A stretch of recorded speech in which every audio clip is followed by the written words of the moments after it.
remind you again. Before we delve into other details, let's consider what brings us all here tonight. We're undeniably in the midst of a climate crisis, the single greatest human health crisis and economic crisis we face. Last summer, some of the great rivers of the world ran dry, while over 20 million people needed humanitarian assistance due to devastating floods in Pakistan. Birds fell out of the sky in India, while heat alone killed over 61,000 people in Europe. But scientists told us the last summer would likely be the coolest one for years to come. And so far, they've been right. This summer, our Earth blew past and shattered all existing planetary records as the hottest in recorded human history. And where there's heat, there's fire. Canada has burned all summer with the worst ever wildfire season in Canadian history. In a country famed for pristine wilderness, both Toronto and Montreal each registered the worst air quality in the world on certain days. Millions of Canadians breathed the acrid smell of wildfire smoke and saw the apocalyptic orange glow of skies stained by wildfire. And every Canadian can share the heartbreak of our firefighters falling in the line of duty, mass evacuations of entire communities that are all too often Indigenous, and the heartbreak of one little boy in BC losing his life to unrelenting asthma triggered by wildfire smoke. So what does all this have to do with Mr. Torrie's presentation on powering Ontario's growth? Well, just about everything. We stand at the cusp of two starkly different futures as governments strive to keep up the energy supplies that power every aspect of our lives. Jurisdictions around the world are racing to electrify everything and decarbonize their electricity grids for a thriving, sustainable future. But here in Ontario, our government is inexplicably ignoring clean, affordable, renewable energy options to push against the public interest. In the midst of a climate emergency driven by fossil fuels, Ontario plans to massively increase the burning of gas, itself a fossil fuel, and expand expensive, risky nuclear options to generate electricity. By joining tonight, you'll learn about the superior alternatives and upholding the public interest in our energy future. Let's hear now from Gail with a land acknowledgement to reflect for a moment on the true stewardship of this land.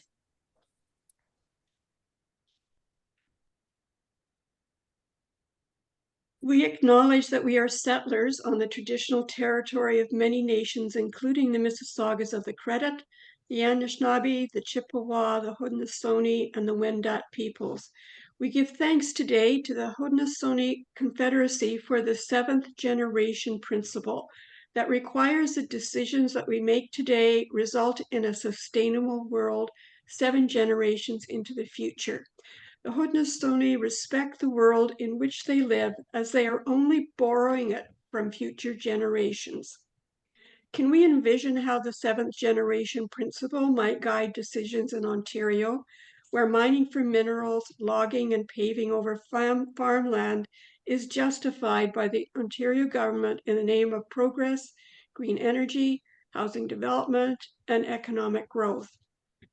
Following the 7th generation principles requires that we ask difficult questions about sustainability, biodiversity, loss, justice, and equity. The Indigenous principles of the honorable harvest can instruct us whether we are harvesting trees, farming, or mining for minerals. They are. Never take the first, never take the last. Harvest in a way that minimizes harm. Take only what you need and leave the rest for others. Use everything that you take. If we follow these principles, we will ask, what will the land, the water, and the forest look like after harvesting trees or mining for lithium or paving over farmland? Will the forest be abundant and in good health for the next 100 years? Will the animals, plants, clean water, and fertile soil be abundant for 7 generations to come? Are we taking too much? Will there be abundance left for us humans as well as our non-human relations? Finding the answers requires us to learn from Indigenous nations and support Indigenous land, water, air defenders who are on the front line of many climate conflicts. These conflicts include the Jinogaming First Nation in the Thunder Bay area that is seeking a court injunction to prevent mineral exploration in its traditional territory, pending the outcome of a lawsuit against Ontario and 2 mining companies. The Wet'suwet'en, who are leading the fight to stop the Coastal GasLink pipeline. A coalition of 9 nations fighting to protect the breathing lands from mining. They are taking Ontario and Canada to court to press for co-jurisdiction in Treaty 9 territory, giving them greater decision-making power over resource extraction on their lands. On September 27th, 5 nations from Northern Ontario, including Grassy Narrows, will come to Toronto to lead a Land Alliance march, calling on Premier Ford to end unwanted mining activity in their territories. If you can, please join them at Grange Park on Wednesday at 12 noon. Thank you, Gail, for a beautiful, thoughtful, and informative land acknowledgement. A lot of food for thought there. I now have the pleasure of introducing my fellow OCEC colleague, Bob Garthson, who will moderate the Q&A later in this program and was instrumental, along with our incredible team, in organizing tonight's event. As you'll gather from the extensive list of Bob's affiliations and activities, he is an astonishingly accomplished person with wide-ranging interests and expertise. The person who always gets the job done, yet manages to do so with such humility and kindness.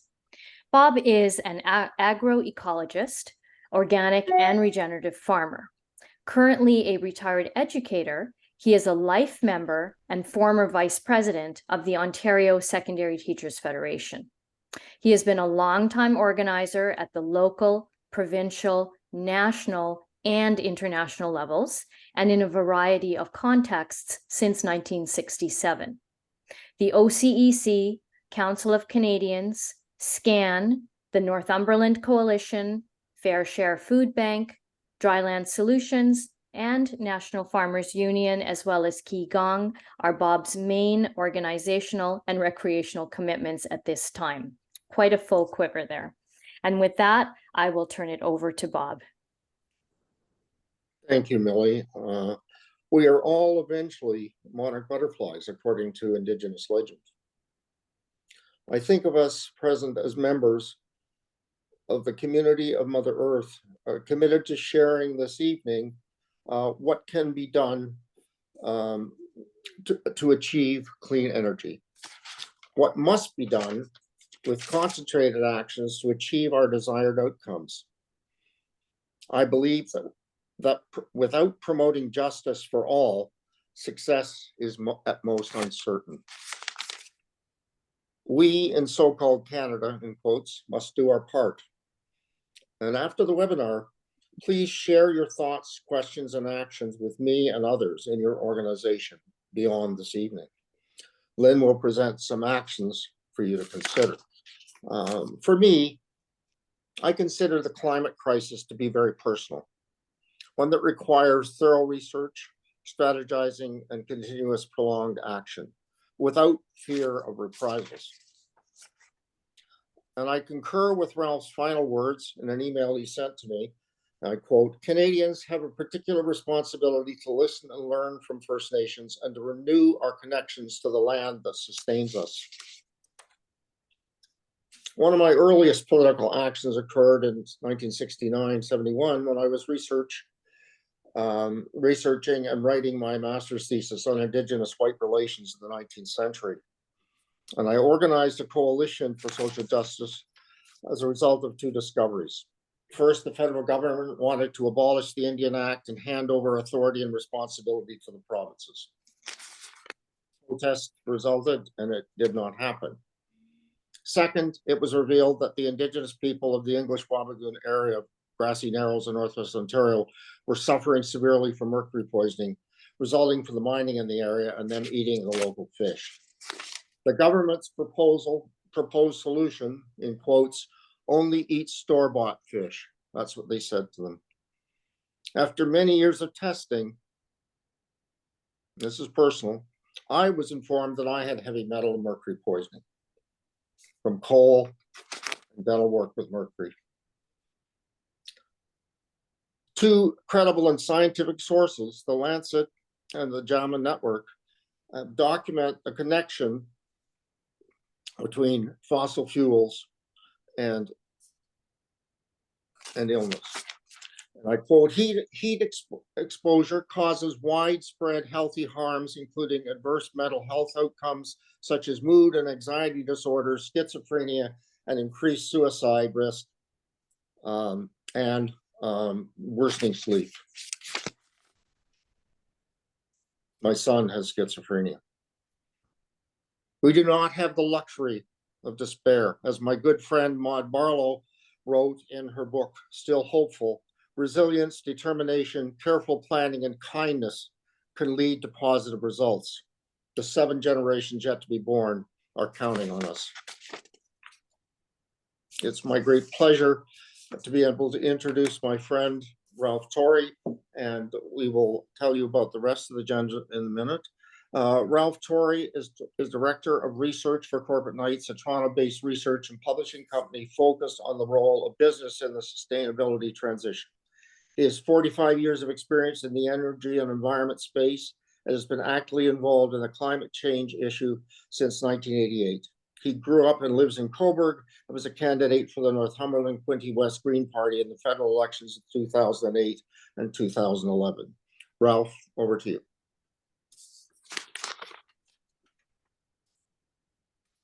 Thank you. Thank you very much, Bob. I will share my screen now, hopefully. Plug and pray, as they say. Did that come up? Oh. Are we good? Yep. It's on, Ralph. Thank you. Well, thank you, everyone who's already spoken. A great deal of wisdom has already been transferred and shared here. And looking over the participants this evening, I'm genuinely humbled. I recognize a number of not only friends, but teachers of mine over the years. And would happily just listen to others on this call speak for the next hour. But I'm also quite happy to share with you a few thoughts that are connected to the Ontario electricity situation. I'm not going to jump right into that specific topic. I did want to spend a little bit of time on context because we are lost. And we need to find ourselves if we are going to navigate a way out of the very dangerous waters that we are now literally encountering as climate change gathers momentum and nature begins to show us the force and the power that is unleashed when we don't live within the basically the house rules of this place. I do believe, to follow up on the comments about hope a moment ago, that we are in the early pages of a new chapter in the human story that will be a transition. I wouldn't say the likes of which we've never seen before, but it's certainly on a scale with the Copernican revolution and other big turning points in our story where we've had to rethink where we belong in the scheme of things. This was, and if you'll just indulge me, I won't spend too long on wandering off into these philosophical points, but these kinds of ideas are what help keep me focused on the changes that we need and the changes that and the methods and the strategies that are going to be required to get there. This is a map of the world, about the best map of the world that one could find in 1490 from a European perspective. There is no idea that a continent lies between the European continent and the Orient. And when the first Europeans set out sailing westward, expecting that they would eventually arrive at the Orient because they knew the world was round. That had not been an issue for many, many centuries. They didn't have any maps. They didn't have any charts. They had to basically find their way forward using fundamental principles of navigation, sailing by the stars, essentially, and believing that if they did that, that they would arrive at their destination safely. This map, 17 years only later, again, from a European perspective, the North American continent has begun to show up in the understanding of the Western or the European world of what lay out there. But it would be another several decades before a complete mapping of the physical globe would be finished. And as any Australian will tell you, this is, of course, the way that we understand the world today. And it's funny, I don't know about you, but if I look at this map long enough, I actually get a bit of a headache. So ingrained, at least for me, is the way that we think about the world. And of course, everybody knows Canada's on the top, Antarctica's on the bottom. And when you see it presented this way, even though this is every bit as topographically and physically correct as the map that we're more familiar with, it can be quite disorienting. This is the kind of situation we find ourselves in again today, as for the first time, we are trying to come to grips with an understanding of what it means to live in a finite, round, and spherical world. This is the age of the circle, as a colleague of mine was saying to me in a conversation the other day. So it sounds like I'm a long way from electricity in Ontario. I'm not really, but let me start to draw what I think are the connections between this introduction and where we need to get to on the electricity agenda in this province. This is a fairly fairly commonly used portrayal of the relationship between the environment and the economy and society. Countless textbooks on sustainable development. Whoops, something just went wrong, right? Bear with me.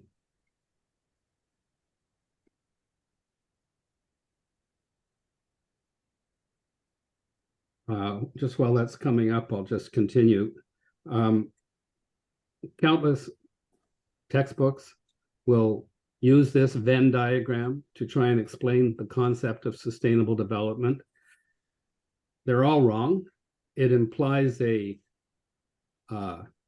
physically impossible relationship. I really apologize for this. Maybe I better just pause and get this sorted out.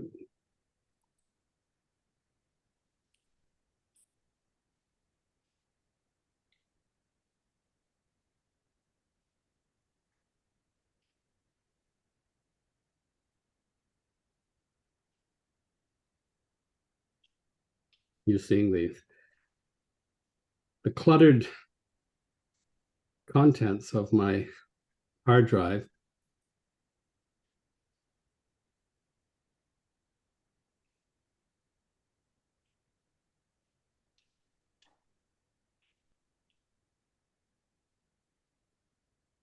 I really don't know what happened there.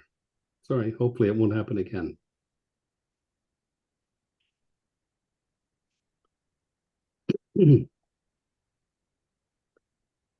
For example, if you look at the part of the economy that exists outside of the environment, over here in the upper right where the piggy bank is, what on earth could that possibly represent? What part of the human economy exists outside of the environment? And you can ask similar questions as you go around this Venn diagram about these strange spaces that exist outside of the physical environment, including parts of society and parts of the economy. And it's this dominance of the economic frame, if you like, which has got us into the trouble that we're in. This is a somewhat noisy graph. On the upper part of it, there are a number of bars that show ranges of parts per million CO2 in the atmosphere. We're somewhere between 450 and 550 right now. We're in the bottom part, it shows the average global temperature change relative to the pre-industrial age that one can expect to go along with the concentrations represented in the top part. And each one of these arrows, which get progressively more red as the consequences get more serious, represents the types of ecological impacts that we can expect to see from climate change. This graph, by the way, I've been using for nearly 20 years without changing it. The global climatological community has been remarkably accurate in their predictions and their understanding of what the consequences of destabilizing the climate would be to ecosystems in terms of extreme weather events, wildfires, floods, droughts, heat waves. And it just, as you can see, continues to get worse and worse the higher we go in terms of increasing the average global temperature. We have to stop burning stuff. We have to stop burning fossil fuels in particular, but we've got a real problem with combustion and the consequences that it is unleashing and the public health, human security, not to mention economic consequences of the results that we've triggered by carrying on as if there were no limits, as if there was no ecological boundaries which need to be respected in the course of human affairs. Where we need to go needs to be informed, I would suggest, by a diagram that looks more like this. That recognizes that the human economy is contained, is only part of the larger phenomenon of human society, which itself is completely enveloped by the natural environment in which we all live and on which all of our communities and all of our economies are embedded and totally dependent.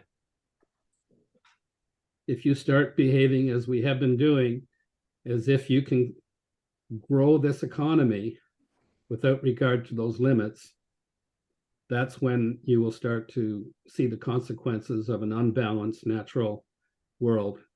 And as it tries to bring itself back into balance, the consequences to human civilizations are quite severe.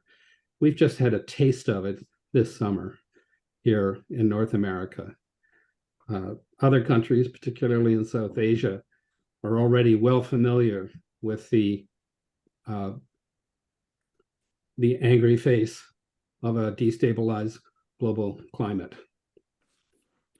Here you see history. This graph needs updating, but essentially this is the history of primary fuel and electricity use in this country going back over 140 years or 50 years. And it's basically the story of our society and our economy can be seen in the different stages that we've gone through with our energy system. The black is coal at the bottom, the red is oil, the yellow is natural gas, the blue is hydropower, the green is biomass, and the purple at the top is nuclear energy. And you can think about different historical events, whether it's the Great Depression in around this period, or the post-war boom right around here, or the continued growth throughout the 70s and 80s in which many of us grew up, or the stabilization and slight decline that we have begun to see over the past 20 years in our energy system. The story of our story is largely reflected in the story of our energy system, as you would expect, and as ecologists would tell you, that the flow of energy through a system is what organizes that system. What happened, as is reflected again in a graph that needs updating, but the lines have continued on a course like this, is that while our economic output has continued to grow, that's the blue line, and our population has continued to grow, that's the straight green line, our fuel and electricity use, which used to grow pretty much in lockstep with the economy up until about 1970, 71, even into the 1970s, started to fall away from the economy. And herein is the first connection I want to make with what's gone wrong with electricity planning and electricity thinking in Ontario, not just in Ontario, but in many places. Most of the electricity planners, most of the economic specialists whose job it has been to think about what type of future electricity system we need, grew up and were educated and had their understanding of the world created during this extraordinary period between World War II and 1970, where it might have appeared that the norm was for more and more fuel and electricity use to be an absolute essential requirement of more and more human population growth and more human economic activity. But in fact, that was an extraordinarily unusual period. It's more common, especially in a capitalist society, for there to be pressure to create more output with less input. That's the normal state of affairs. And that's what's been happening since about the early 70s. And this has really been one of the things that has saved the situation from being much worse than it would otherwise be. But it didn't stop, and I'll come back to this in a minute. It didn't stop a whole generation of utility planners thinking that the only way you could keep the lights on and maintain a healthy economy in Ontario would be to maintain electricity growth that followed the blue line. And so the electricity planning forecasts that characterized the mid-1970s, and which unfortunately have continued to characterize forecasts that have come out of that industry in the late 1980s, in the early 2000s, and now most recently in the way that they think about responding to climate change, continue to show exponential growth in electricity consumption that is way out of proportion to what is necessary, to what is feasible, to what is affordable, and to what is ecologically sustainable. In general, after this 150-year binge that we've been on of burning fossil fuels, we need to start reducing those fuels at about the same rate that they grew if we are going to get anywhere in the neighborhood of zero emissions by mid-century. The great thing about a challenge like this, by the way, is that it's so obvious that it requires a break from tradition, that it requires innovation beyond business as usual, that it's very stimulating for thinking about fresh approaches and strategies, which is what I've been doing for most of the last 40 years. So there's a consensus that's emerged, started developing about 15 years ago. It's quite strong now, that there are a small number of things that absolutely must characterize any successful response to the climate change crisis.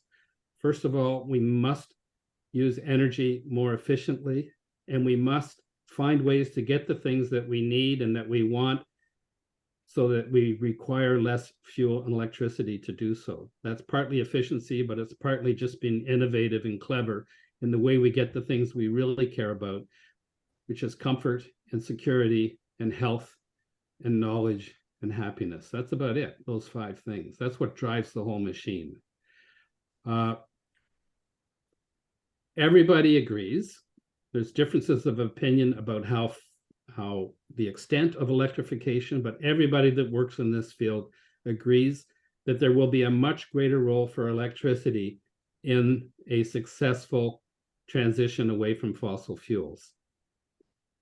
Historically, we only really used electricity in most places if we had to use it. We used it for lights, we used it for small motors, we used it obviously for mechanical and electrochemical processes.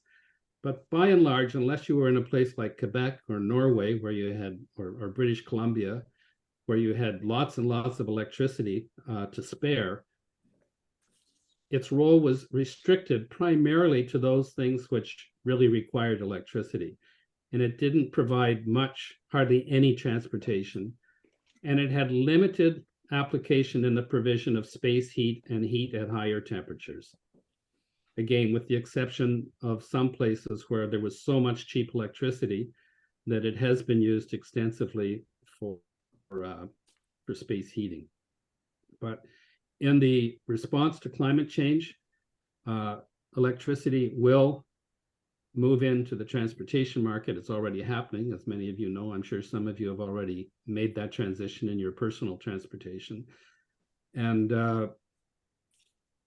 it will also be central to the provision of heat of all temperatures in the future, although in some surprising ways that I'll mention in a moment. Of course, if we're going to do this, the electricity supply itself is going to have to be decarbonized. We can't be making electricity with fossil fuels if we want to get to that zero emission future by electrifying end uses. This is one of the biggest and most contentious areas of the climate change futures that are facing us, or the climate change response strategies that we have to choose from. Is yes, we have to decarbonize the electricity supply. What's the best way? What's the most effective way? What's the cheapest way?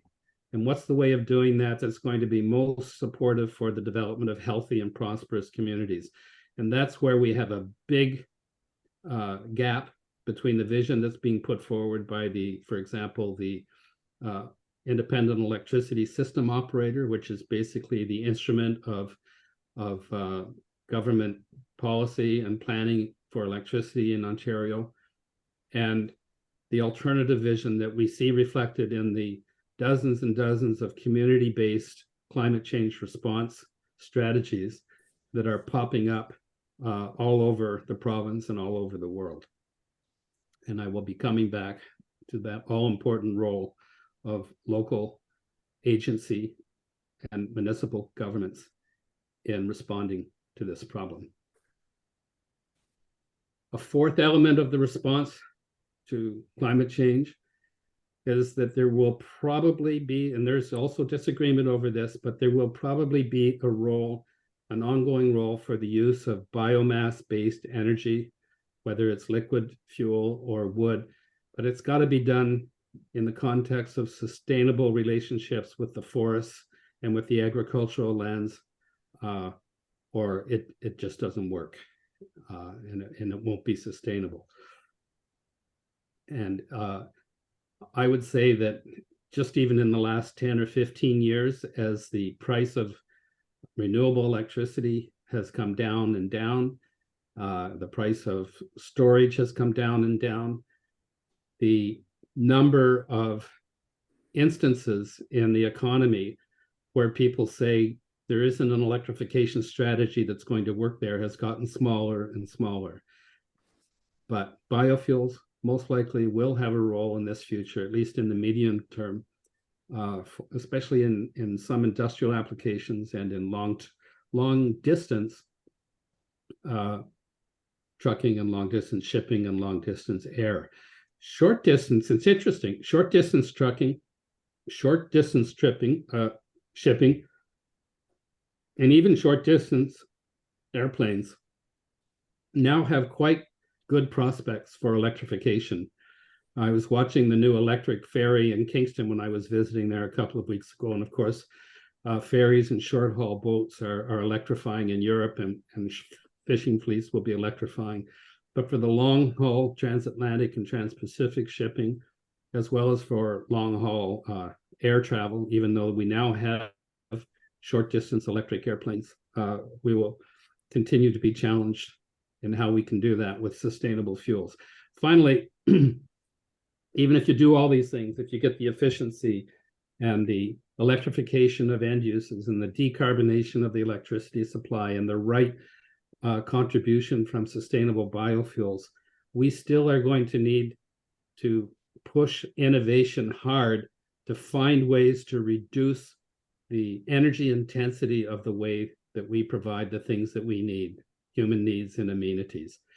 This sounds a little maybe not very clear, but what I'm talking about here is a point that I alluded to briefly a few moments ago, that what we really want, nobody wants electricity, by the way. Anytime somebody uses the phrase the demand for electricity, remember, there is no demand for electricity. Nobody wants a kilowatt hour in their hands, believe me.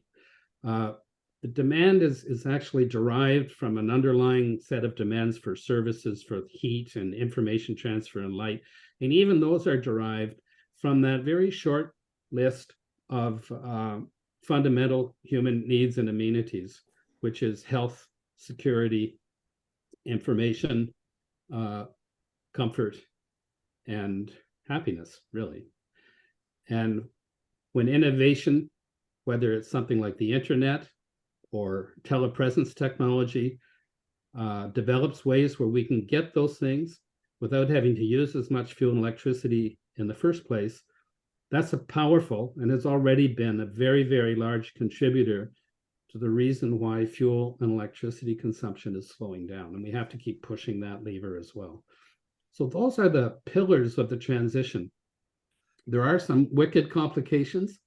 As we've been reminded all too clearly this summer, climate change is going to increase no matter how much progress we make in turning down the fossil fuel. And the more progress we made, the less serious will be those growing consequences. As I showed earlier, it will never be the case that it's too late to reduce emissions. It will always be the case, as they say, that every degree matters, every fraction of a degree matters. Every bit that we can do to turn down the driving force of this climate change will lessen the consequences of deleterious climate change in the future. But it's going to get expensive. As we've seen, the cost of these floods and fires, just in dollars, which seems like a feeble metric considering the price that we're now paying in human life and suffering in places like Pakistan and Hawaii, and even here in Canada this past summer. These costs are probably already larger than what we devote to trying to prevent the problem. And certainly in the future, the overall burden that climate change is going to present to us will look increasingly much, much larger than the effort and the cost of addressing the problem and mitigating the emissions. Nature is an independent power, not really our enemy. Could probably care less in many ways about our existence. You can't negotiate. there isn't going to be a bargaining table where we sit down and say, would you settle for 2 degrees? I mean, it just doesn't work like that. It's chemistry and physics, and we have to accept that fact. And essentially, as David Brower once said, that we're at war with Mother Nature, and unfortunately, we're winning. And if that war metaphor applies, then our only real option is unconditional surrender. You cannot win in a war with nature. It makes no sense, that concept. So there's some good news. The technology for making this transition is available.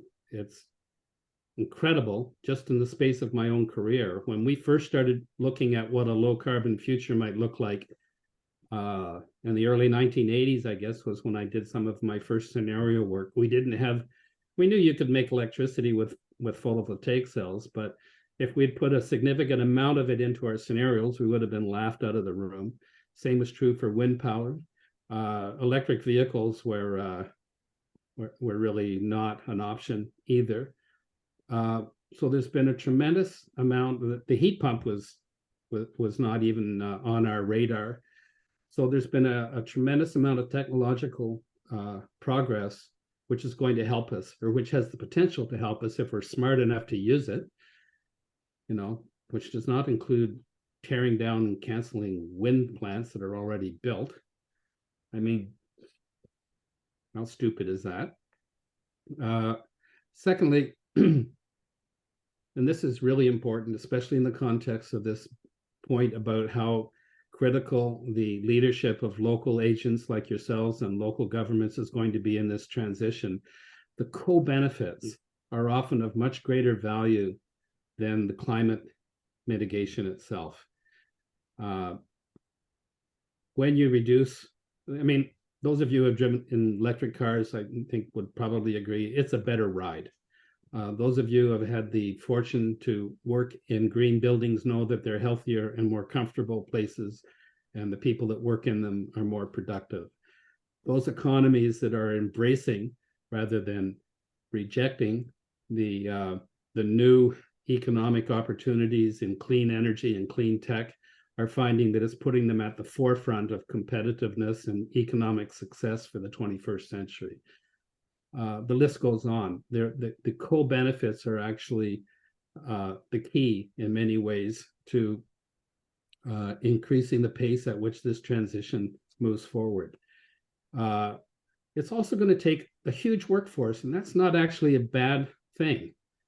I was reading just today about how the Community Benefits Organization in the city of Toronto has banded together with the construction trades unions in the city and other key stakeholders to develop an apprenticeship training program for unemployed people in Toronto to become skilled at building up the new buildings and the new infrastructure that we need for the low carbon future.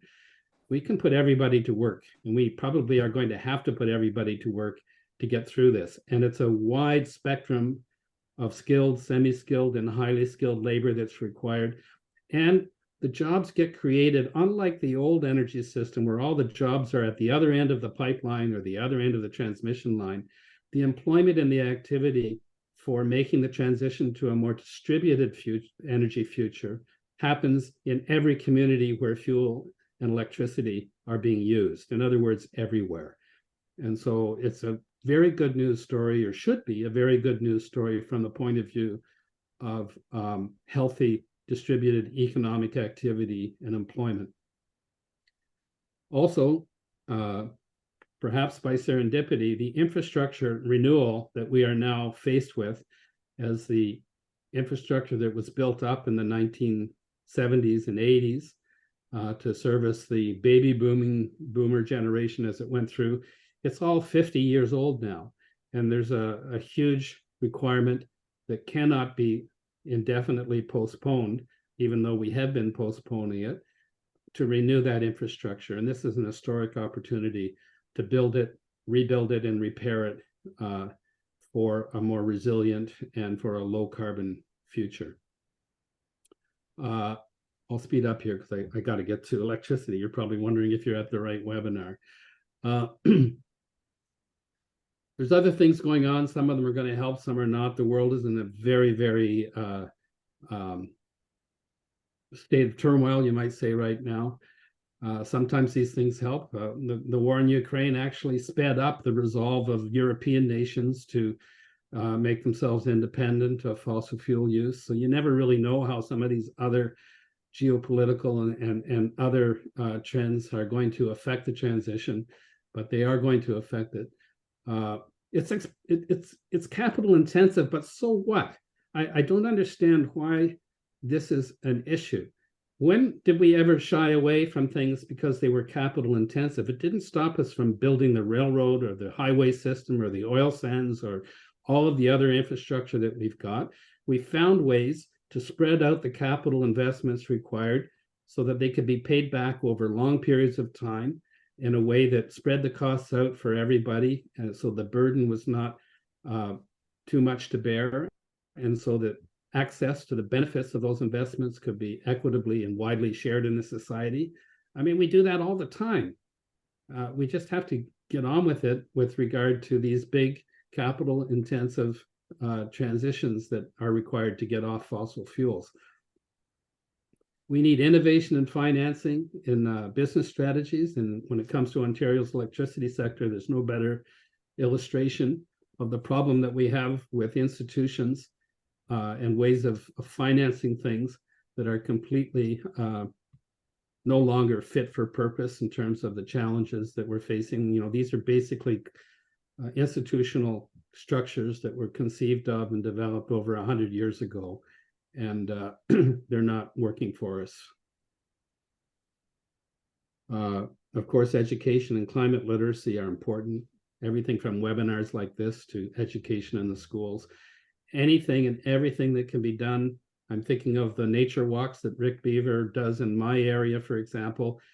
Every action that anybody can take to help children especially connect with the land, to understand the relationship and the interdependence that we have with the natural world around us will help speed this transition. Low carbon solutions do vary according to local circumstances, and local agency and capacity is therefore absolutely critical for getting through this. Yeah, and we've got a problem with our institutions, as I mentioned a moment ago, slowing us down at a time when we really need them to be helping us speed up. All right, with all of that said, we come to the year 2023. The Ford government asked the independent electricity system operator to take a look at what the electricity would look like in a decarbonized Ontario future. They came back with a report called the Pathway Decarbonization Study. I believe it's what the acronym PDS stands for. It said, well, the capacity would have to more than double from 42 gigawatts, and 42 gigawatts, that's 42,000 megawatts. Okay, that's a lot. And they're saying that's going to have to go to 88 gigawatts by 2050.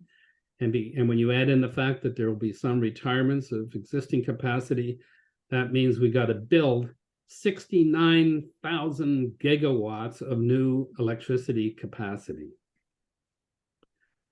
The cost? Oh yes, and basically they end up with an all of the above sort of approach, at least when it comes to centralized solutions.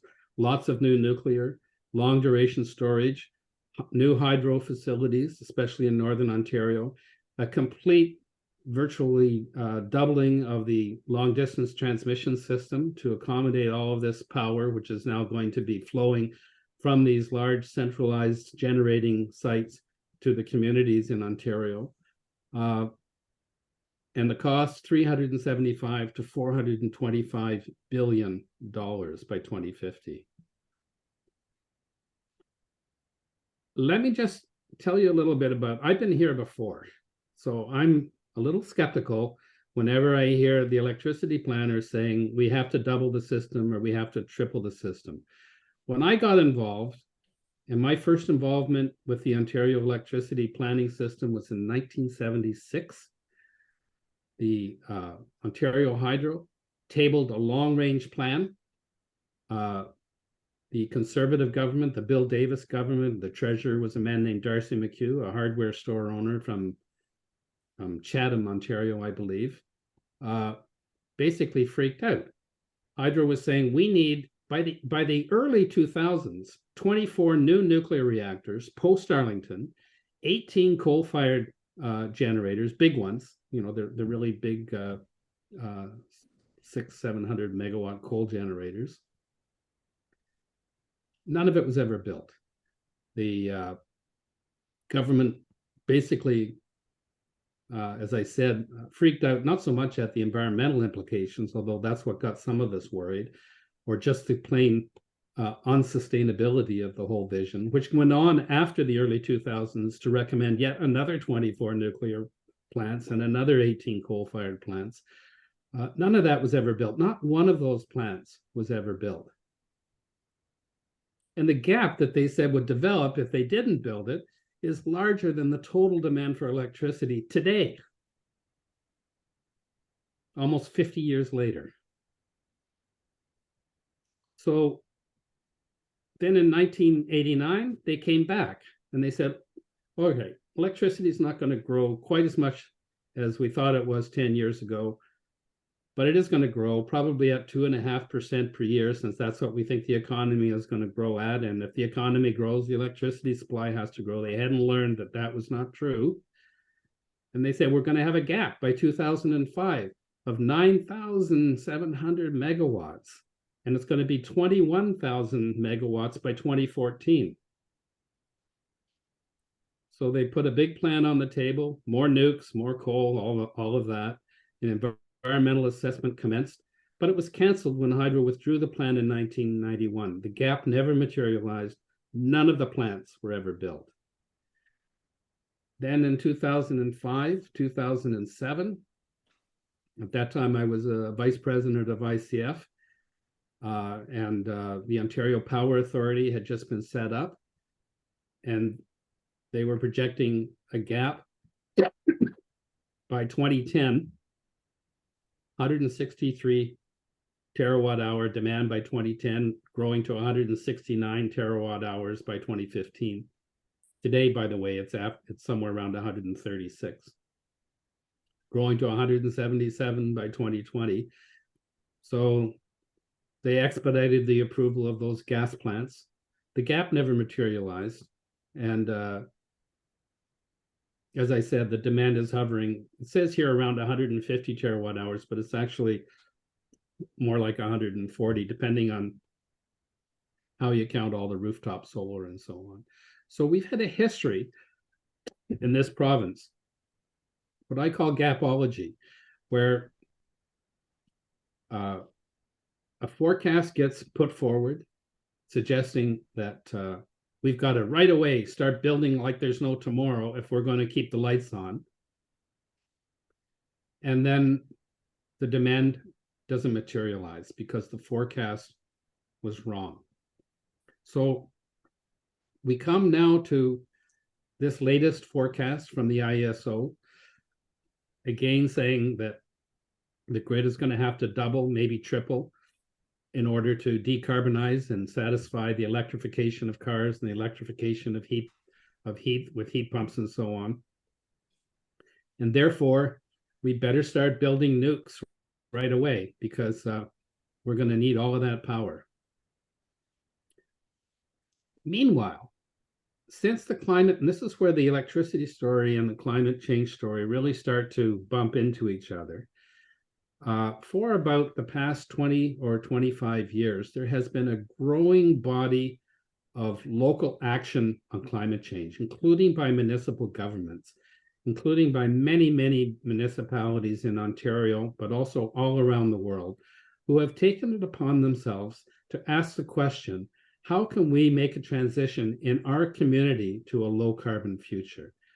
And when they do that, yes, they look at electrification, of transportation.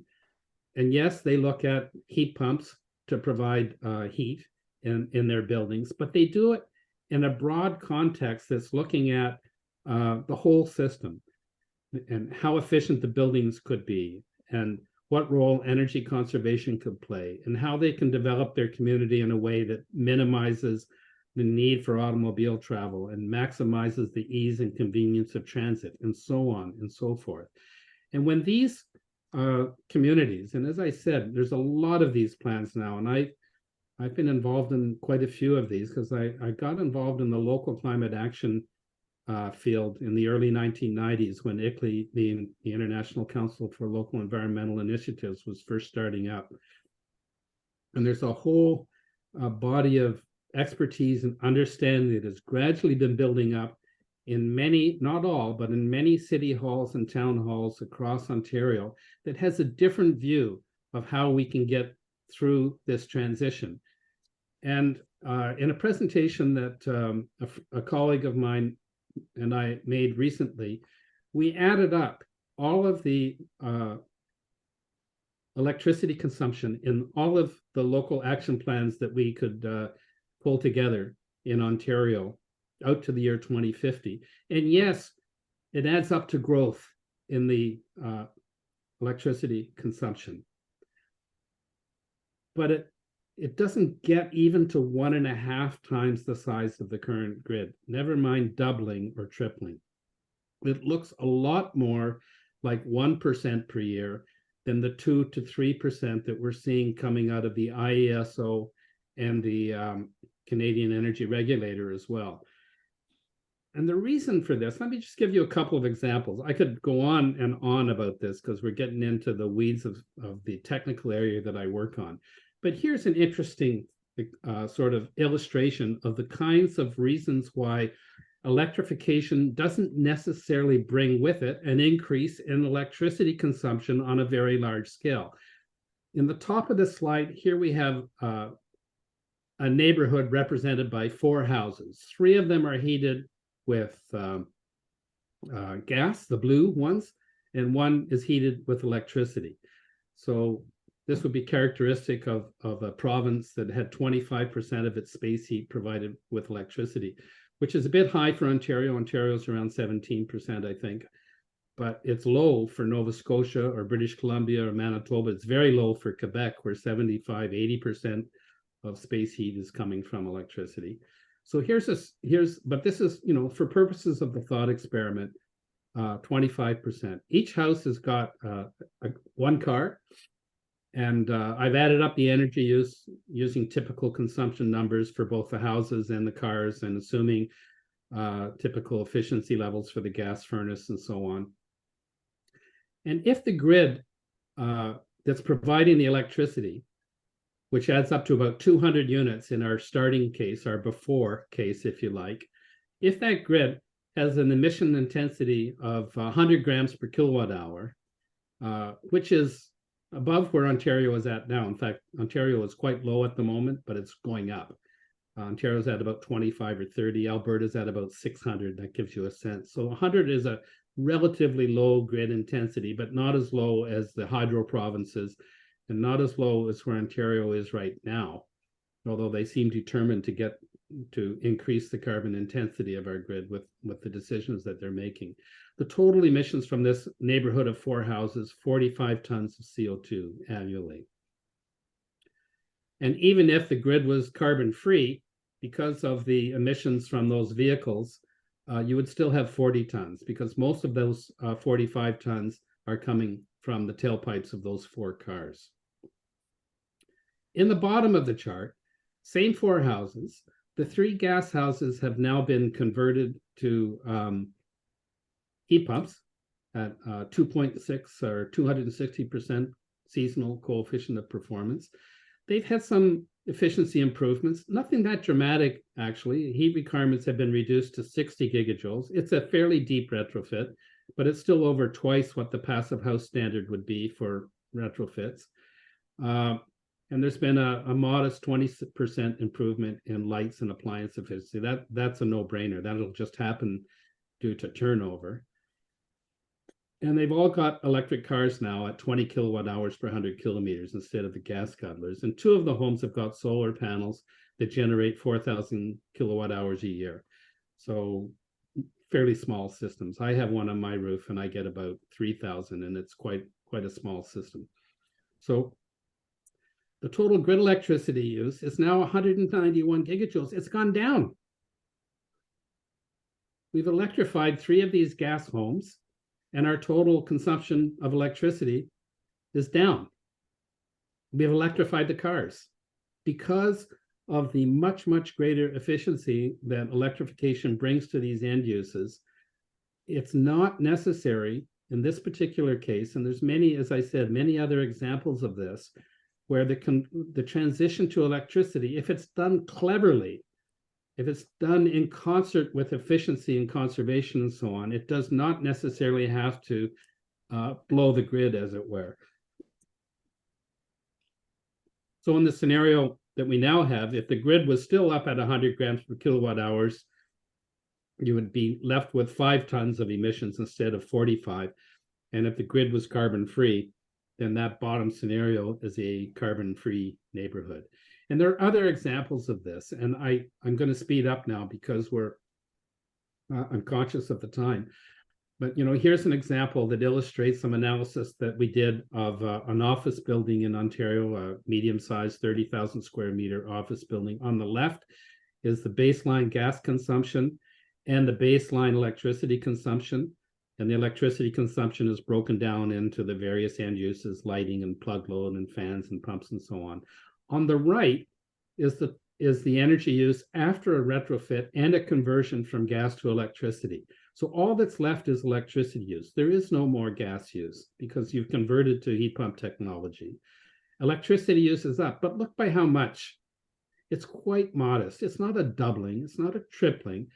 It's a much more modest increase that results when you take a whole system approach and when you do things cleverly, and when you look at the system the way local governments have been doing as a total system, and not just from the point of view of a narrow focus on electricity supply and demand.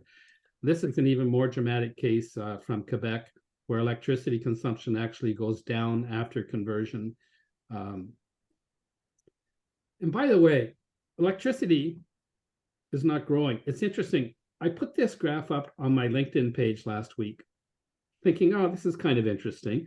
The summer's over. Let's see what's happened to electricity consumption in Ontario for the year that ended September 13th, compared to the last 20 years for the years that ended on September 13th. And it's actually down compared to last year. And over the last 20 years, it's down like 12 or 14%, even though population is up by over 20% and economic output is up by 40%. So this is what's actually happening with the grid compared to these arm-waving arguments that the sky is going to fall if we don't immediately double or triple the amount of electricity generating capacity that we have. And by the way, this graph shows what's happening with peak demand. Very similar drop, percentage terms, a little more volatile for reasons that have to do with weather and so on. Finally, I want to, not finally, but almost finally, I want to say a little bit about the international context. This is the growth in clean energy broken down by, this is from Bloomberg, broken down by some of the leading technologies. So the yellow is renewable energy, renewable electricity mainly. The green is the electric vehicle growth. And you can see that even throughout, in fact, even especially throughout the pandemic, we continue to see global growth outstripping economic growth by far in these clean technologies. It's interesting also to look at the way it breaks down internationally. The red is Asia and China. The green is Europe and Mideast and Africa. And the blue is Canada and the United States and the Americas in general. One of the reasons I think that one of the risks that we face here in Canada and North America generally is this is happening.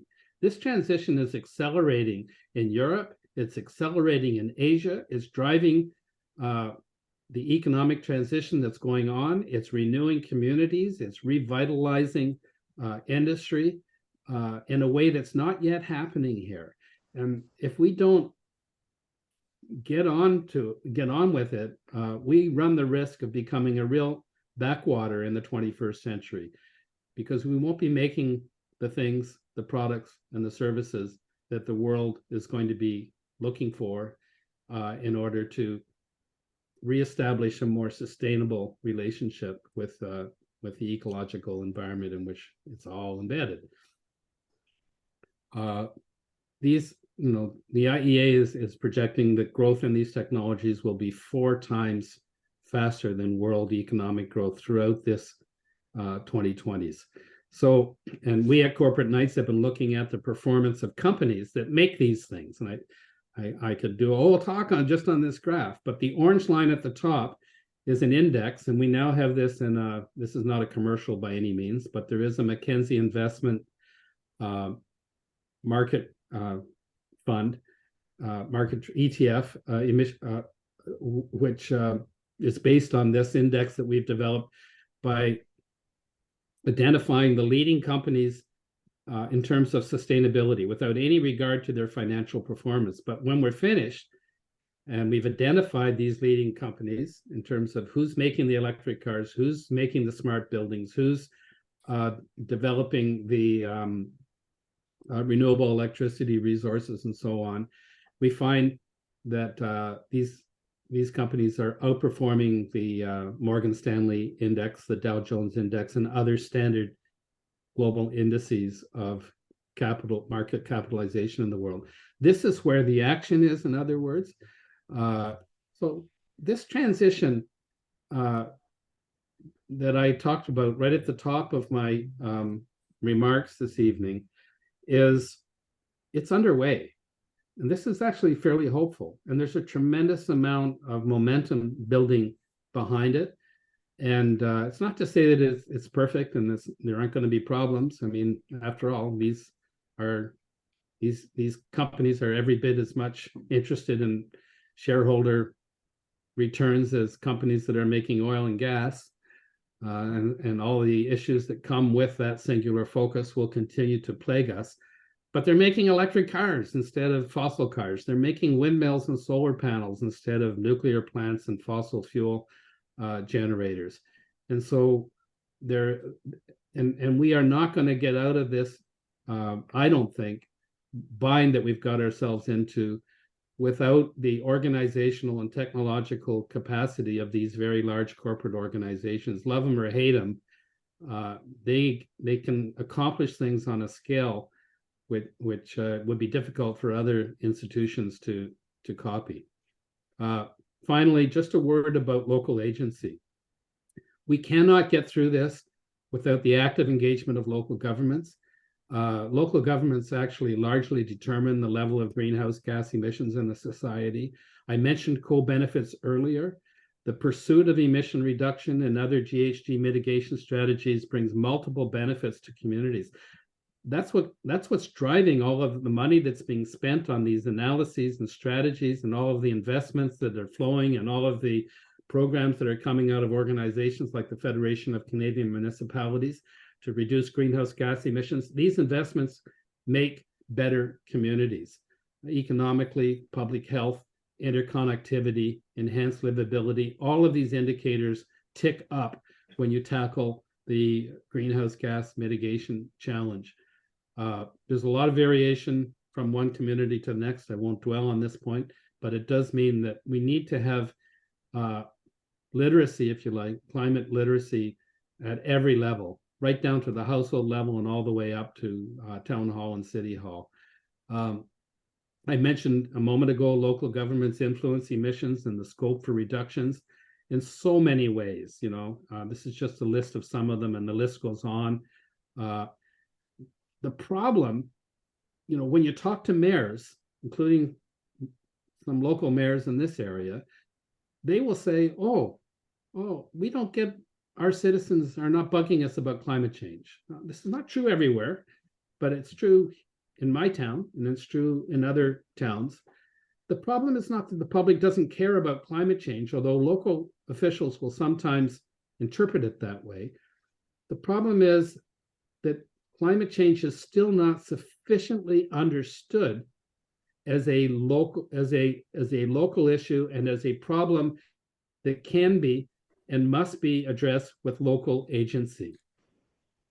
It's local communities that will feel the brunt of the floods and the storms and the fires, and it's local communities and local agency that will turn this around.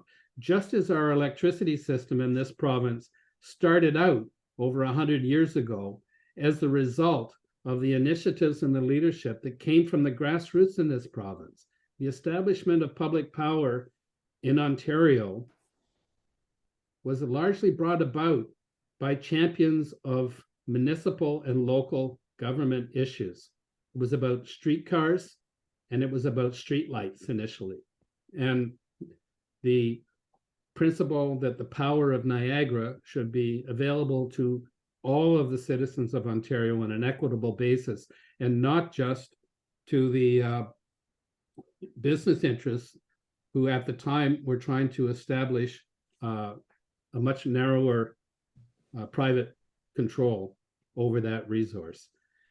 The system has evolved a lot since then, and it's become largely privatized, and it's been restructured in the last couple of decades, and it's really no longer working in the interests of the people of Ontario.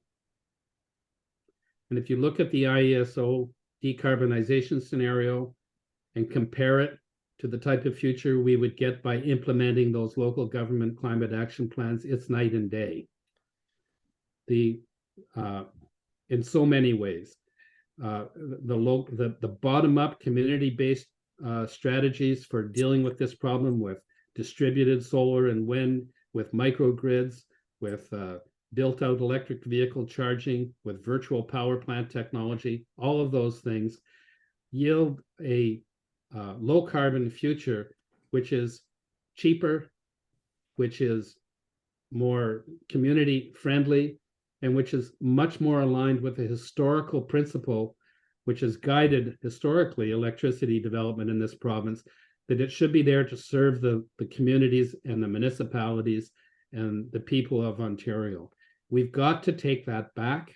And I know that just looking at the list of participants here this evening, you folks are engaged in 100 different and effective ways at making that happen. So I applaud you for those efforts, and I hope that my comments over the last hour have provided some useful information and perspective on this fight that we're all engaged in which I think we're going to win, because the momentum that's building behind this transition and the logic of going in this direction is just so compelling compared to the dead end, literally, that awaits us if we continue to think that we can get stronger by exhausting ourselves, that we can somehow achieve sustainability by doubling and tripling and going with a model of perpetual growth that completely flies in the face of what we now understand to be the challenge that we face if we want to finally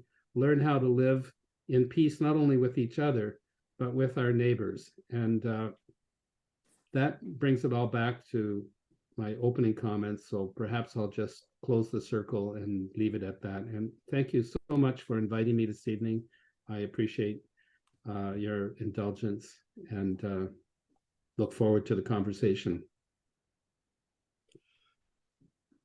Thank you, Ralph, for your presentation. Every time I listen to you, I learn a great deal new, and I appreciate you taking the time to walk through this. We're going to go to the question period, and I'll just explain what's going to happen. We have 3 people who are going to be posing questions verbally, and everyone else who's participating tonight can put a question to Ralph in the chat, and we will try to get to those, as many of those as possible. And I'll ask you to be brief in your question, and you can ask more than one question, but submit submit them separately, and we'll ask Ralph to deal with them. Before I go to those three people, I'd just like to acknowledge the presence of my friend Vic Beaver tonight of Alderville First Nations. He's an educator, an elder, an environmentalist, and an artist. And we were on that nature walk this weekend, and Rick, I managed to slow the young people down so we could keep up with them. So welcome, Rick. I'm going to go to Angela Bischoff for the first question. Thank you so much, Ralph. That was so inspiring. It's hopeful. It really gives me hope.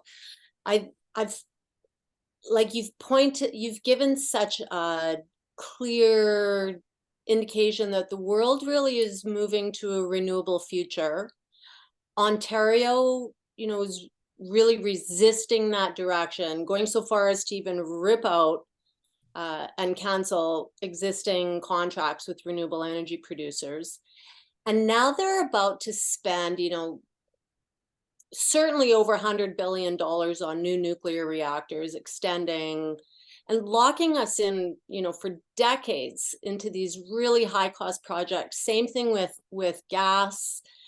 And I get that local communities are key to fighting it. We just saw in Thorold yesterday, the community rose up against a new gas expansion. They were smart, they were sophisticated, they did door-to-door leaflet distribution, they got people out to the council meeting, and even the climate deniers on council supported the citizens and said no to a new gas plant. So I get that is really key. But when these large companies are spending millions of dollars, OPG, Bruce Power, Enbridge, they're spending so much money. It's so hard for local communities or organizations to come up against that kind of propaganda machine. And how do we organize to prevent these huge mega projects? Once they start building these projects, then we're locked in. Meanwhile, the whole rest of the world is going in a different direction. And, aside from the next election when we're going to get maybe a new government in, how do we fight these? They're monopolies. The nuclear industry gets these contracts with no bidding process. So I guess I'm going to the politics of it and the psychology of how do we persuade the public and get them on side and to really engage in our democracy.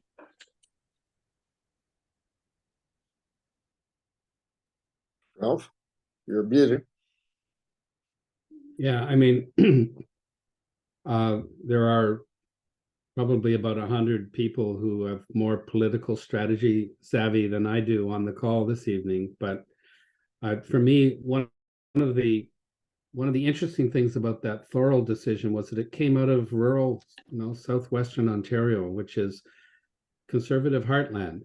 And I think that the more we are able, one of the reasons that I've always felt that developing these plans at local level and developing literacy and understanding with local politicians, as well as other people in communities.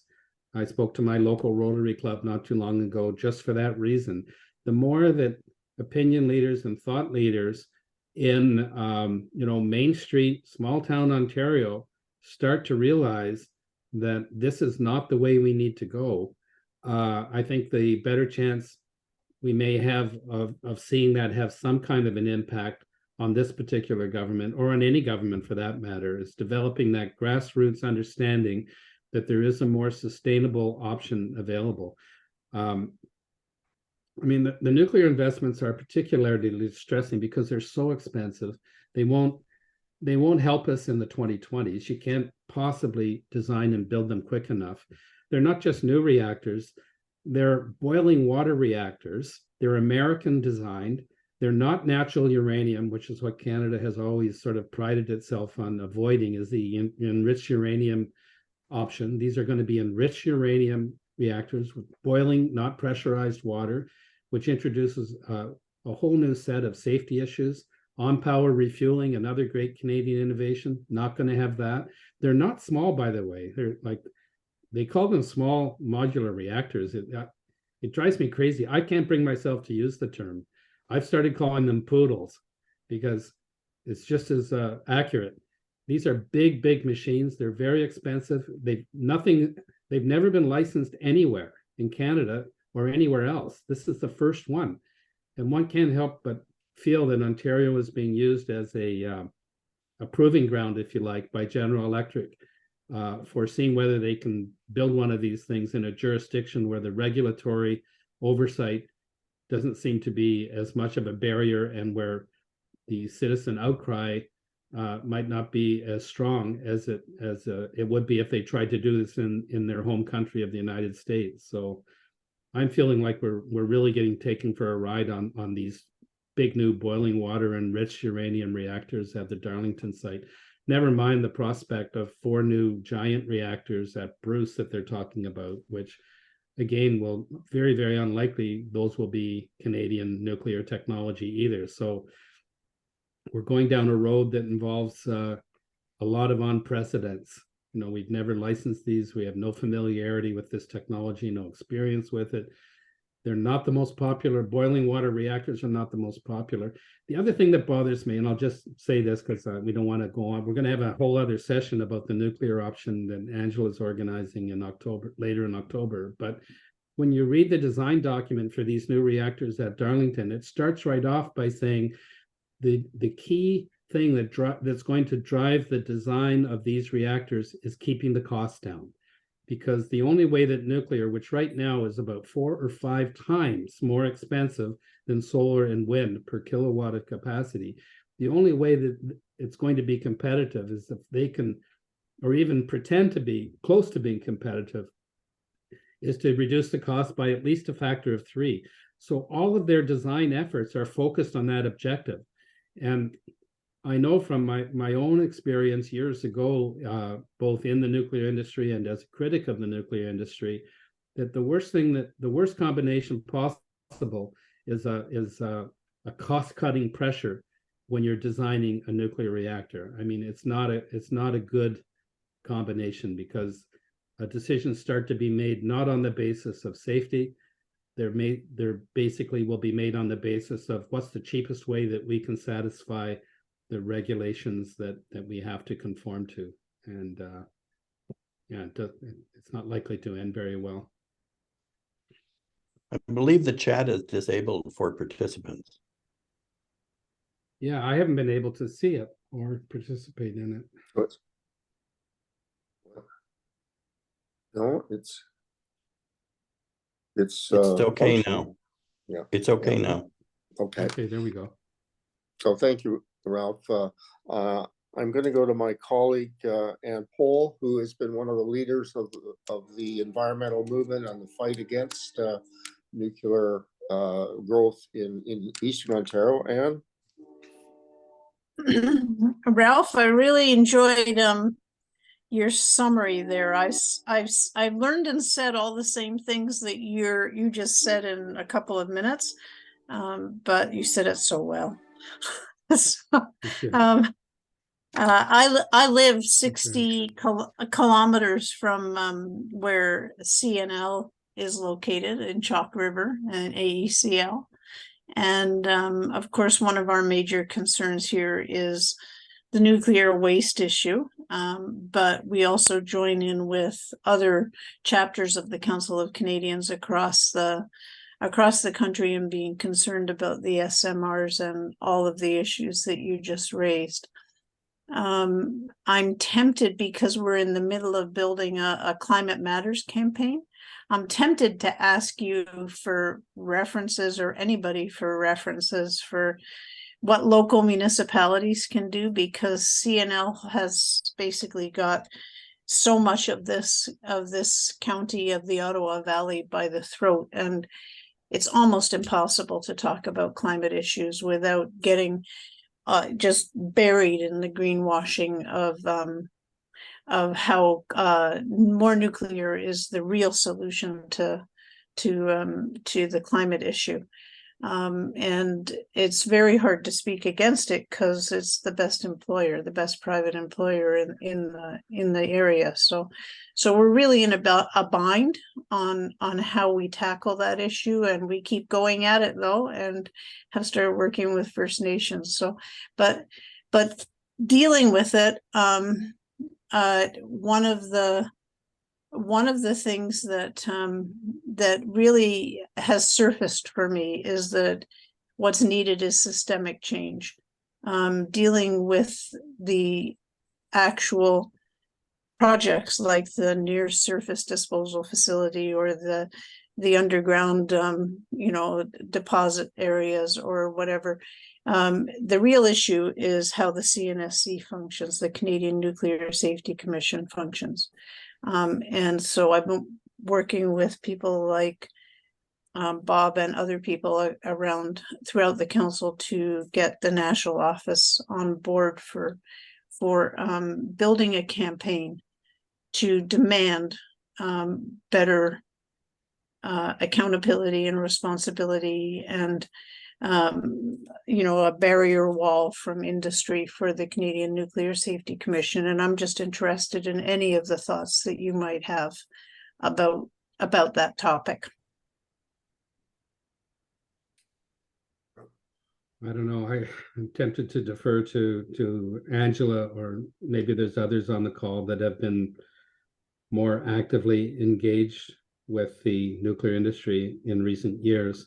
It does seem like the licensing or the safety agency in Canada has become even more of a cheerleader for the industry than it used to be, and that's disturbing.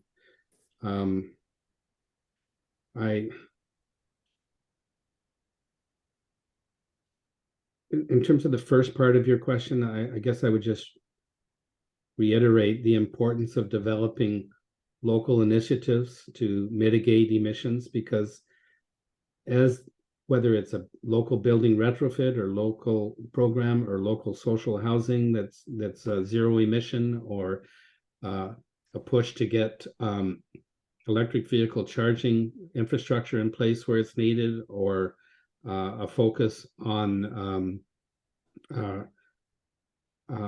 any other aspect of the community's greenhouse gas profile. What happens, and I've seen this literally 1,000 times now, is that as communities begin to take initiatives at addressing climate change and start to see the benefits that flow from the types of things that local governments and local non-governmental organizations can do on their own, and all of the other benefits that flow to the community, it builds momentum, and it builds it also has the effect of undercutting the forecast demand growth on which the growth of the central power plant and the nuclear power plant enterprise is predicated, and on which it depends. Growth in electricity is going nowhere right now in Ontario. They keep saying it's going to shoot up, but it never shoots up. And the longer that we can continue to keep downward pressure on the growth of electricity consumption by electrifying in smart ways and reducing demand for fossil fuels in our community at the same time, the more difficult it's going to be for that old system to prevail. As far as the specifics of what local governments can do, there are a lot of people out there, and there are organizations like the Clean Air Partnership out of Toronto.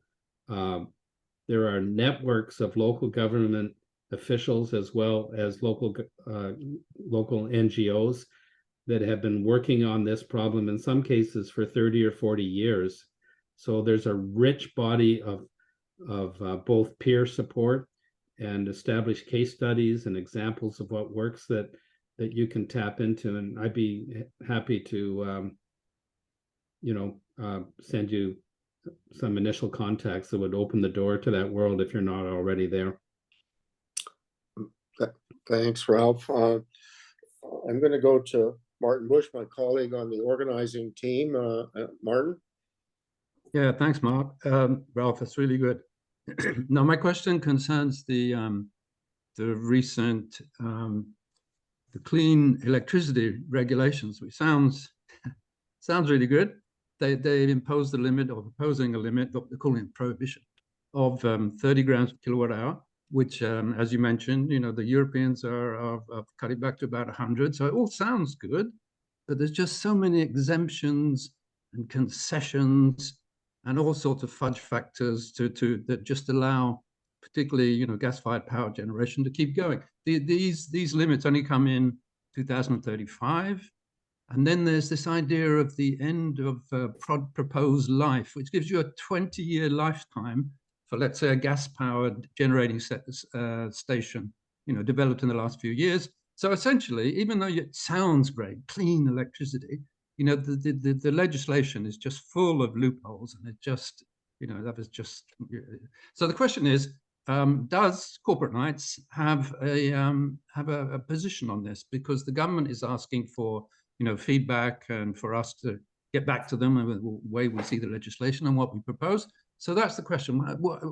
Corporate Knights, I'm sure, has a position on this. So I'm just asking you if you could just outline that. It'd be interesting for me. Specifically on the clean energy regulations? Clean electricity regulations. Clean electricity regulations. I'm not sure that we do. We should. It would align with yours. Corporate Knights is not an advocacy organization primarily, although it does see itself as an impact organization. And while we do a disproportionate amount of our analysis and work in Canada, we're also a global organization in terms of the focus of our research. But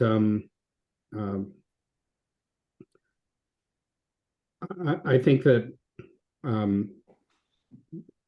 from what I've gathered, I'm just not an expert on the clean electricity regulations, so I should probably not comment further. The comments I've heard align with what you said. They seem good on the surface, but the devil seems to be in the details. Okay.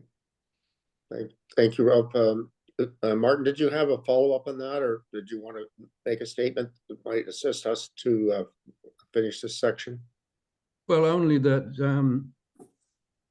SCAN is proposing that we have, position, which I think is important. I think the other organizations and agencies should also have a position as well. And it doesn't, if each organization has a sort of conflicting idea, some people are going to say, oh, shut them all down by 2030. This is a gas plant. Others are going to say, yes, no, we need to keep it going. I mean, what are we going to do if the electricity doubles, and how are we going to manage? So we're looking for a coherent strategy and approach to get back to the government and say, okay, these are the environmental organizations in Ontario and perhaps wider Atlantic Canada. We might bring those guys in as well. And there is a consensus, a very strong point of view that this is what we should be doing when it comes to clean electricity regulations. And there are major changes that need to be made in the proposed legislation. So I think that's what we're after. I think Martin's presenting a challenge to all of us and our connections to look at that a lot more carefully. Thank you, Martin. We're now going to go to questions from the chat.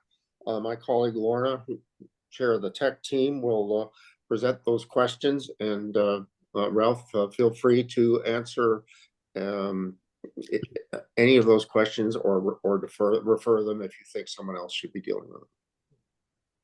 Thanks, yeah, Bob. there's a lot of knowledge in the group here this evening. So I hope people will raise their hands if they want to contribute to the response to some of these. No, we've decided to do it all through the chat.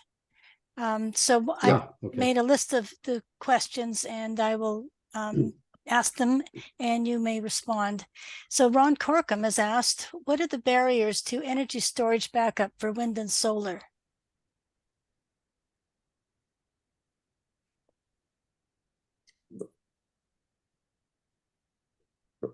So am I to respond to that? Yes, Yes.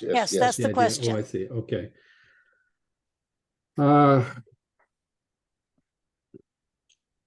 barriers to, I mean, there's so many different levels one can address that at, but essentially all of these new technologies suffer from a lack of financing infrastructure, which is in place for, you know, the established fuel and electricity suppliers. I mean, so a lot of this is being slowed down by a lack of more aggressive financing approaches to these, because these are capital, and these are things you pay for them up front, and then they don't cost much after that. And, you know, frankly, a lot of our oil and gas resources are like that as well. Certainly our electricity supply system is like that. These nuclear plants cost billions and billions of dollars, and yet somehow we build them. So we need a lot of innovation focused on financing these things so that the costs get spread out the same way we spread out the costs for the big supply side projects. It's also, you know, we have never in history seen the cost, I should say, of any energy technology come down as quickly and as steeply as we have seen it come down for wind and solar and storage in the last 10 years. It's phenomenal. And so in some ways, the deployment has to catch up with the sudden availability of these reasonably priced technologies. Yeah, and I think there's also a capacity issue just in terms of the industry that's available and experienced in installing these systems. Thanks, Ralph. Lorna? Yep, next question from Rick Beaver. The investments of shareholders and powerful proponents of economic gain is ingrained and drives growth for growth's sake. Do you have any ideas on how this can be moderated? Ralph? Well, yeah, might be a good point to just remind ourselves that we are facing an emergency with respect to climate change. We know what an emergency response looks like. We saw it with COVID. And even though we may have declared, various levels of government have declared a climate emergency, we are not mobilizing investment at the levels that are needed to really bend that emissions curve. We've done fairly detailed analysis of where the money needs to be spent. We're just launching another project on this. The government has its own number. The Royal Bank came out with a number last year, and they all tend to say that if you really want to address this problem, the level of investment probably needs to be somewhere around $125 billion per year for the next 10 years. It's less, by the way, than the annual expenditure responding to COVID, but it's a lot of money. It's several percent of Canada's GDP. I don't think it's going to happen without the public investor taking a leadership role. I think that the only way that we could, for example, get the retrofits done in this country at a speed and a scale that's necessary to respond to climate change is to get government financing into the picture. And I don't mean government spending. This is all money that would come back to the government, but they're especially the federal government, they're in the most advantageous position for those aspects of the transition that are stuck because of the investment not being attractive enough to the private sector. That's the level of government that has the most power for unlocking those log jams. And we've seen it before. Typically during wartime, we see it, but we also saw it during COVID, where sovereign financing and investment can really accelerate the transition. There are other aspects of the transition, the electric vehicle transition, for example, that are accelerating at quite actually faster than most of us predicted would be possible 2 or 3 years ago. And that's mostly being driven at this point by private investment, as is the smart building sector growth rates, as is the renewable electricity growth rates. So I'm not sure that growth for growth's sake is a problem for sure, but large corporate investors are all over this clean energy transition. Naturally, they are giving priority to the most profitable segments, as you would expect them to. and also the ones that are clearly most mature in terms of technological readiness. And so it's the renewable electricity and the electric vehicles, and to a certain extent, the plant-based protein industry is growing like gangbusters, as is the some other elements of the transition. But in those areas where things need a push, I think it's going to take the public investment to step in. And we're doing some of that in Canada through the Infrastructure Bank. I don't think we're seeing any leadership at all from our government here in Ontario. Municipal governments could be doing more, but they need to have the ability to do the kind of debt financing that would be involved, for example, in massive building retrofit programs in their communities. So there are some issues that need to be addressed in terms of the mandate and the regulatory environment in which local governments operate that would give them more freedom to address this problem in their own communities. Thanks, Ralph. And of course, Seth Klein has made the point of the need for government investment on the scale what was done during World War II. I'm sure many people are familiar with that, and there certainly hasn't been much political response to it. Lorna? Do we have time for one more? Let's take one more quick question. If people could be patient, I think we've got some things we need to do, and I know we're rushing things. Okay, one more well, question. Michael Barclay has asked, do you know if the modeling of power consumption in the future accounts for massive population growth from immigration and refugees? Well, yes. I mean, the power planning exercise always starts with a forecast of population growth, which takes into account stated immigration targets.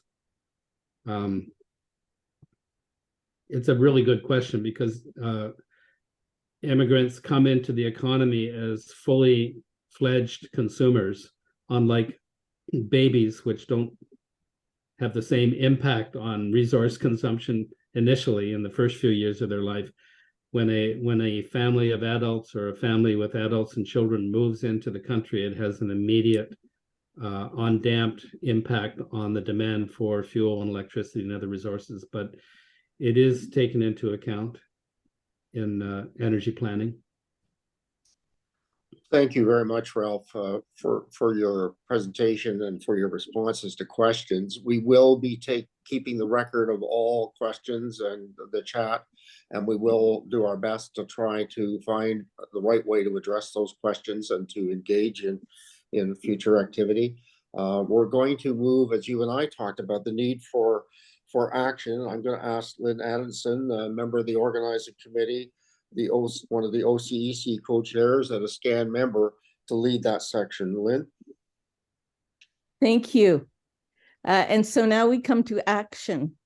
All of this wonderful learning that we've had tonight, thanks to Ralph Torrie and our organizing team, must lead to action if we are to change the energy future in this province. Now, just this past weekend, we've seen tremendous organizing success in dozens of demonstrations held around the province, across the country, and globally. Thousands turned out at Queen's Park on Saturday to send the message, and as many as 600,000 around the world, with 75,000 in New York City. Here in Ontario, we've just learned of the success of the Thorold Council rejecting a gas plant unanimously. That is an important step, and we need to support it. And it was won through door-to-door work, letters, deputations. The citizens' voice was crucial to this victory. And we must make sure the province follows through on its promise to respect municipalities' right to say no. So I'm going to copy in the chat just a link that you can go to. I'm going to pop a few links in here, and I'm also just going to try and give a follow-up letter so that we can follow up, because knowing what needs to happen for the energy future in the province is not going to get us that future without organizing. Now, we know that Colombia, which is an oil-producing nation, has just recently joined Beyond Oil and Gas Alliance and has said publicly we have to get off fossil fuels. California recently endorsed the Fossil Fuel Non-Proliferation Treaty, and Governor Newsom today was at the UN Climate Ambition Summit, directly calling out the role of fossil fuels and starting a lawsuit against the fossil fuel companies. Ecuador voted to protect an area of the Amazon. And in Toronto, we're going to have a carbon budget for the first time in our next budget. And we've got really strong building emissions standards. In Nanaimo has said no new gas in new homes as of 2024. So there's all these things that can happen across the country or in our local areas, but we need to make sure that we have the local organizing, we have the local climate plans. Ralph showed us the projections based on the climate plans that are there. So my cat is really interested in being part of tonight. Anyways, we can build this network across the province where we can build power, coordinate our efforts. So please join one of the sponsoring organizations or both. Seniors for Climate Action Now and Ontario Climate Emergency Campaign. OCEC, Ontario Climate Emergency Campaign, is for both individuals and groups. And there's a number of events that we can be part of in the next coming weeks. And I'll just mention a few of them and send the rest in our follow-up letter. But okay, so we have a lobby day. This is Citizens Climate Lobby, and some of our other groups are involved in a provincial lobby breakfast at Queen's Park on September 26th, 7:30 to 9 in the morning. It involves training on Monday night, and registration is open until noon tomorrow. So it's there's a few spots left. And if you can join us for that, please do. I'll put the link in the chat for that breakfast. So just going in there now. And the information is all there if you click on it. And there's a webinar on Friday that Group of 78 is doing on how municipalities can lead the way on climate actions. And there's the clean electricity regulations have a comment period going till November 2nd. And David Suzuki and other organizations have email letters that you can sign. So I'm going to pop a couple of those actions in the chat. There's going to be a Just Transition, a day of action, November 4th, and there's a planning call for that actually tomorrow night. People are welcome to get involved in that. And next week, the Grassy Narrows and 4 other Indigenous nations are holding a March for the Land, Wednesday, September 27th, 12 noon at Grange Park to Queen's Park. And I'll put the registration link there. We in October, I'll just mention 2 very briefly. There's October 4th call is having a climate learning meeting. That's Climate Action for Lifelong Learners. Also on the same theme, Powering Ontario's Future, is our energy plan design for the 21st century. So please contact call for more details. I'll put the email address there, or if someone has the link, we can put it there for that webinar. And then October 14th, some of you may have been at the Harvest Ontario Walk last year that Environmental Defence organized to protect the Greenbelt and oppose Highway 413. And those threats have even grown this year, but you've also seen the power of citizen pushback. It's absolutely incredible how much progress has been made since the Auditor General's report was put out there, and there continue to be actions happening continuously to challenge the province about that. So we must not give up just because we have a province that's really difficult to deal with. We need to keep moving forward, and October 14th will be the second Harvest Ontario Walk, and I'll put in the link for that. And there's just a couple of other links which have to do with the bold emissions cap that we need to call for federally, and efficiency for all, programs for low-income Canadians, barrier-free programs to get efficient homes and affordable energy out to everyone in our community. So there are many strategies. The important thing is to take action, and to take action today, and to invite others in our circle to join. We have more than 250 organizations as members of the Ontario Climate Emergency Campaign. This includes students, faith groups, labor and community organizations. So we need to broaden out in this way in order to build power and make the difference to the future. And I know that we can do it. So I'll pop those other links in the chat and pass things over. The closing. Thank you, Lynn. I can see I'm going to have to negotiate an 18-hour day so we can do a few of these things. Yeah, you have to do what you're called to do. I recognize there's too much here for any one person to do. So have a look and see what you're able to do. Some are a quick link and easy to do, and others involve more organizing time. So please see what you feel called to do, what you can do locally, and what you can engage others in your circle, in your community to be part of. Thanks. Thanks, Lynn, so much. I'll turn things over to Millie. Great. Thank you so much to everybody. Thank you, Lynn, for that incredibly full menu of options to choose from. All of the pragmatic information and yet the inspiration of, taking what we just learned from Ralph and translating it into action. And of course, a very special thanks to Ralph for giving of your time tonight to share with us such a deeply knowledgeable and hopeful presentation. I'd like to acknowledge our sponsoring organizations.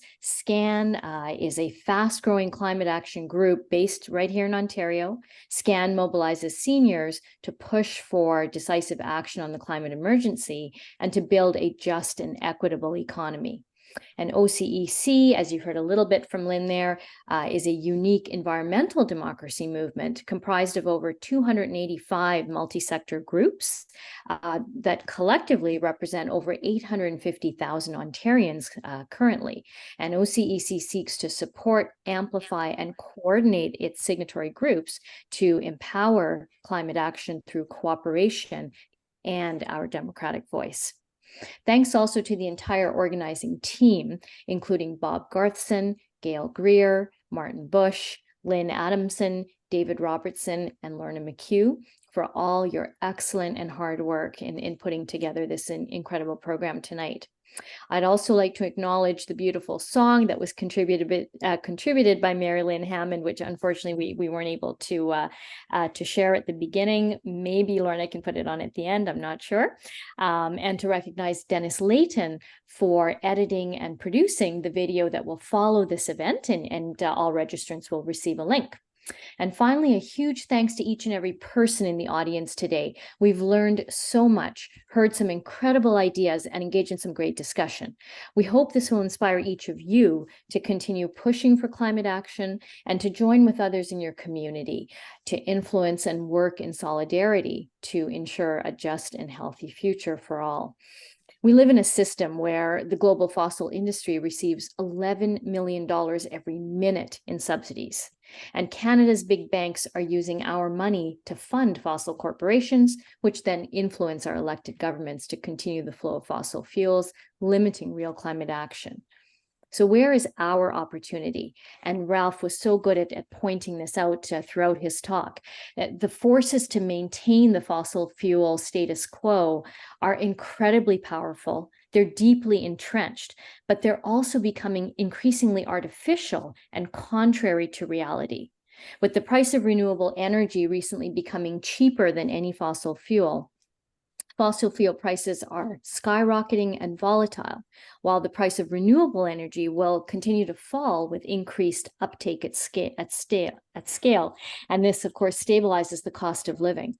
And the transition to renewables will also avoid the staggering cost of human health and infrastructure damage due to fossil fuel-driven climate change and air pollution.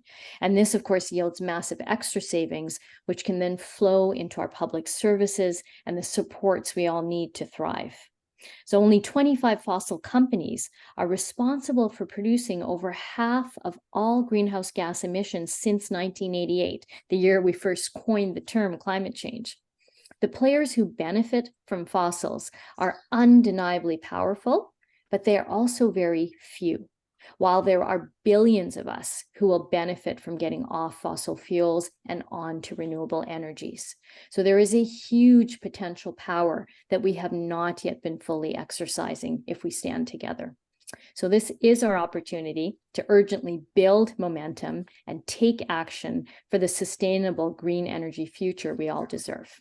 So thanks to everyone again for joining, and please do take a moment to complete the evaluation form that you will see as you exit this meeting. Canada is burning, oh, Canada's on fire, but our leaders just aren't learning, though the flames keep shooting higher. Whether government or corporation, all they do is drag their feet. So it's us, the people of this nation, gotta make them feel the heat. 'Cause Canada is burning, Canada's on fire, but our leaders just aren't learning, though the flames keep shooting higher. We could mobilize fast in wartime, the whole country in high gear. So why are we wasting more time now with the fate of the planet so clear? 'Cause Canada is burning, oh, Canada's on fire, but our leaders just aren't learning, though the flames keep shooting higher. So think about the next generation and the hell they might go through. Then let the kids be your motivation to do all that you can do. 'Cause Canada is burning, oh, Canada's on fire, but our leaders just aren't learning, though the flames keep shooting higher. Oh, Canada is burning, yes, Canada's on fire, but our leaders just aren't learning, though the flames keep shooting higher. Yes, the flames keep shooting